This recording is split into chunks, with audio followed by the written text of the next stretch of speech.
Kemampuan RSMH Palembang untuk menampung pasien yang terkonfirmasi positif COVID-19 sekarang sudah mulai terbatas. Untuk itulah, Pemkot Prabu Mulih kini telah menyediakan 9 ruang isolasi VIP yang berada di RSUD Prabu Mulih. Ruangan yang ditempati pasien akan dilengkapi dengan fasilitas lengkap seperti tempat tidur, televisi, dan taman layaknya ruang VIP pada umumnya. Wali Kota Prabu Mulih, Ridho Yahya, mengatakan, bagi warga yang ingin dirawat di ruang isolasi akan tetap mendapat pelayanan dengan fasilitas lengkap. Apalagi, semua biaya akan ditanggung pemerintah Kota Prabu Mulih alias gratis. Makanya sebelum mereka ke Palembang, 2-3 hari kita rawat di sini dulu. Siapa tahu di sini dia sembuh. Dan ini ruang VIP yang kita sulap menjadi ruang pasien positif corona untuk dirawat di sini. Dan di sini kita siapkan, ini dulu ruang VIP yang kita siapkan. Bahkan di sini ada tempat dia olahraga, ini ada lapangannya, dia olahraga. Dan ini benar-benar ruang terisolasi. Jadi ruangnya benar-benar terisolasi dan tidak bebas orang masuk ke sini juga.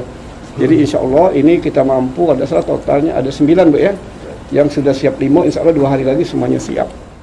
Sementara itu, menurut Kepala RSUD Prabu Mulih Dr. Hesti Widyaningsih, ruang yang disediakan merupakan ruang perawatan dengan standar penanganan pasien COVID-19. Selain itu, pasien juga ditangani oleh tenaga medis profesional. Setiap ruangan dilengkapi alat HEPA filter dan X-House. Hal ini membuat udara yang masuk ke ruang isolasi tetap steril dan tidak terkontaminasi. Jadi yang jelas terpisah ya, satu ruangan hanya berisi untuk satu orang penderita untuk mencegah penularan antar pasien. Kemudian juga ini yang sedang kami persiapkan, sebenarnya ada fasilitas khususnya dia untuk penyaring udara. Ini yang sedang dalam proses juga, tapi kita sudah ada untuk X-House, tapi nanti akan ditambah dengan HEPA filter. Iya.